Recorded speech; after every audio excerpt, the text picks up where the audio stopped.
हमारे पास ये question CBSE class 10th term 2 में पूछा गया क्वेश्चन है और ये क्वेश्चन 3 मार्क्स का क्वेश्चन था।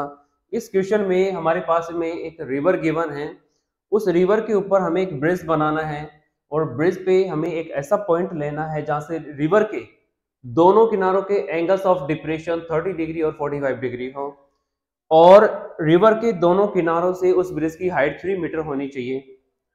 तो फिर हमसे क्वेश्चन में पूछा गया है कि आप रिवर की विड्थ फाइंड आउट करें। तो आप सबसे पहले यहाँ पे एक फिगर बनाएंगे। फिगर में सबसे पहले आप एक रिवर बनाएंगे। मान लो ये एक रिवर है, इस रिवर के ऊपर हमें एक ब्रिज बनाना है। ये एक ब्रिज है, इस ब्रिज पे हमें एक ऐसा पॉइंट लेना है जहां से इस रिवर के दोनों किनारों के एंगल्स ऑफ डिप्रेशन 30 डिग्री और 45 डिग्री हो। इस पॉइंट से रिवर के इस किनारे का एंगल ऑफ डिफ्रेक्शन ये है और इस पॉइंट से रिवर के इस किनारे का एंगल ऑफ डिफ्रेक्शन ये है। इनमें से एक एंगल ऑफ डिफ्रेक्शन 30 डिग्री है और एक एंगल ऑफ डिफ्रेक्शन 45 डिग्री है। इन दोनों किनारों से ब्रिज की जो हाइट है वो 3 मीटर है। उस हाइट को हम यहाँ पे ले लेते हैं। रिवर से ब्रिज की जो हाइट है वो 3 मीटर है। ये 3 मीटर है। हाइट हमेशा परपेंडिकुलर होती है, यानी कि ये 90 डिग्री का एंगल है।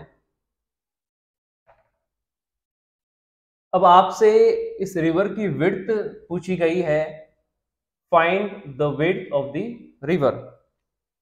तो सबसे पहले आप इस विड्थ को ही लेट कर लें। Let the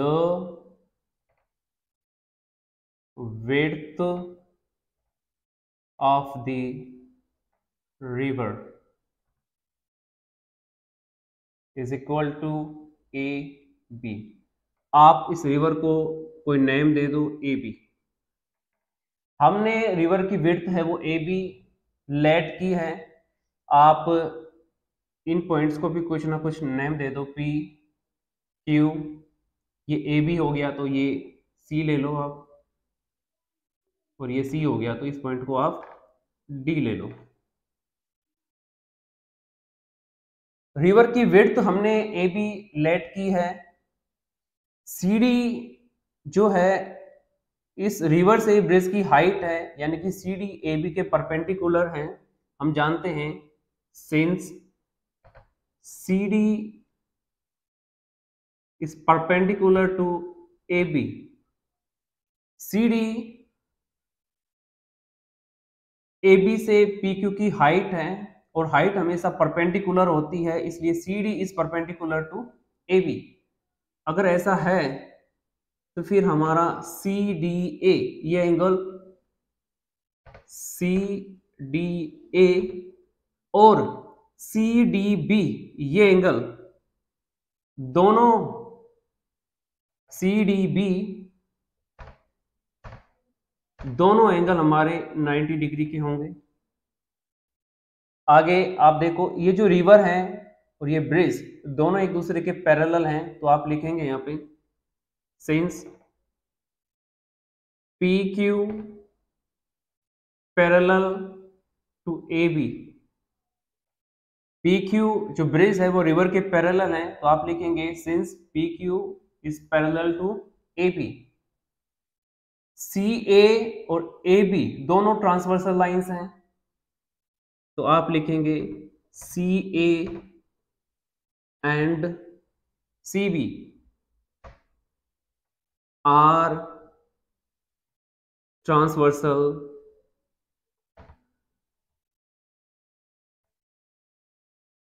lines. C A और सी बी दोनों ट्रांसवर्सल लाइंस हैं, इसलिए फिर आप लिखेंगे देयरफॉर पी सी ए ये एंगल और सी ए डी ये एंगल दोनों अल्टरनेट एंगल्स होंगे और इक्वल भी होंगे। ये लाइन और ये लाइन एक दूसरे के पैरेलल है। सी ए एक ट्रांसवर्सल लाइन है जो दोनों पैरेलल लाइंस को इंटरसेक्ट करती है, तो फिर ये एंगल और ये एंगल दोनों अल्टरनेट एंगल्स होंगे और इक्वल होंगे। ये 30 डिग्री का है तो ये भी 30 डिग्री का होगा। वैसे ही ये और ये पैरेलल हैं, तो यहाँ पे सी भी ट्रांसवर्सल लाइन है, इन दोनों पैरेलल लाइंस को इंटरसेक्ट करती है, तो ये एंगल और ये एंगल दोनों अल्टरनेट एंगल होंगे और इक्वल होंगे। ये आपका 45 डिग्री का है तो ये भी 45 डिग्री का एंगल होगा। तो आप यहाँ पे लिखेंगे PCA, angle PCA is equal to CAD, angle CAD and that is 30 degree. ऐसा क्यों? क्योंकि ये अल्टरनेट एंगल्स हैं, alternate angles. And similarly QCB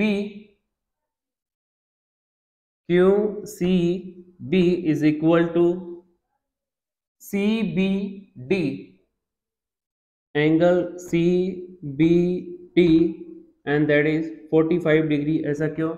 क्योंकि ये दोनों एंगल भी अल्टरनेट एंगल्स हैं और सेम हैं। आप लिखेंगे यहाँ पे अल्टरनेट एंगल्स।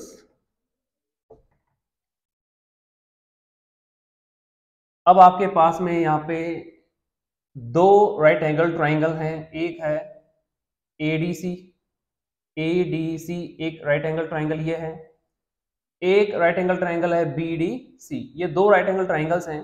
तो सबसे पहले हम इस राइट एंगल ट्राइंगल को लेते हैं, ADC को।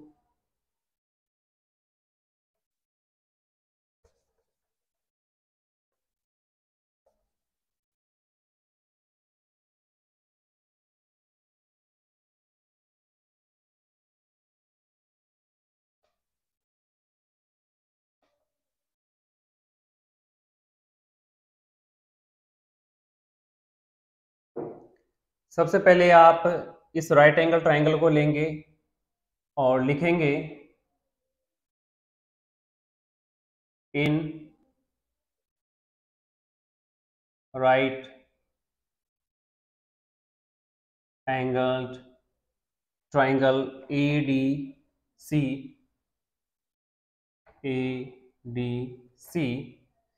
इस राइट एंगल ट्राइंगल में आप एंगल A लेंगे।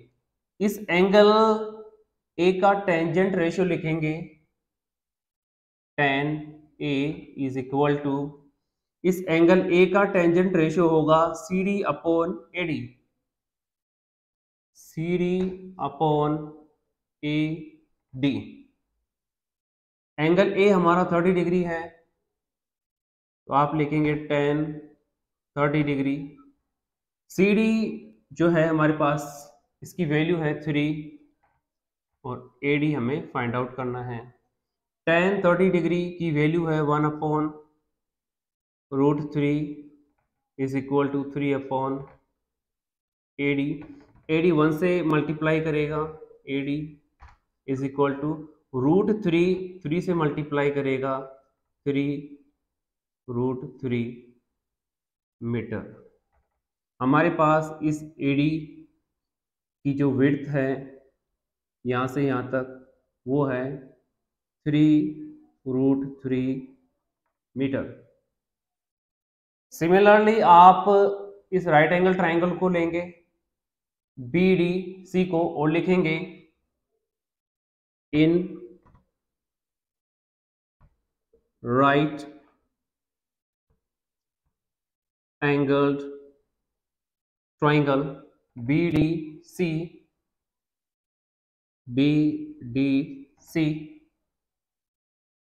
इस राइट एंगल ट्राइंगल में आप एंगल B लेंगे और इसका टेंजेंट रेशियो लिखेंगे, tan B is equal to, angle B का टेंजेंट रेशियो होगा CD upon BD, CD upon BD। Angle B हमारा 45 डिग्री है, आप लिखेंगे tan 45 degree is equal to CD हमारे पास 3 है, 3 अपॉन BD। tan 45 डिग्री जो है इसकी वैल्यू 1 है, is equal to 3 upon BD। BD 1 से मल्टीप्लाई करेगा तो BD रहेगा, और हमारे पास में BD की वैल्यू आ गई 3 मीटर। यहाँ से यहाँ तक ये जो विड्थ है वो है हमारे पास में 3 मीटर।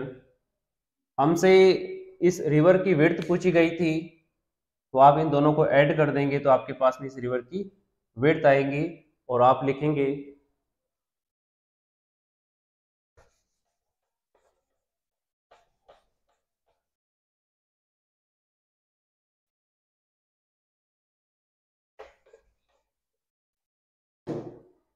अगर आप AD और BD को ऐड कर देंगे तो आपके पास रिवर की विड्थ आ जाएगी। तो आप लिखेंगे now AB is equal to AD plus BD। AB is equal to AD हमारे पास है 3√3 प्लस 3। यहाँ से आप 3 को कॉमन ले सकते हैं। AB is equal to 3। अगर आप 3 को यहाँ से कॉमन लेते हैं तो यहाँ पे बचा आपके पास √3, और यहाँ से आपने 3 को कॉमन लिया है तो यहाँ पे बचा आपके पास 1 मीटर। AB की जो विड्थ है वो है 3 मल्टीप्लाई √3 प्लस 1 मीटर। तो आप लिखेंगे यहाँ पे देयरफॉर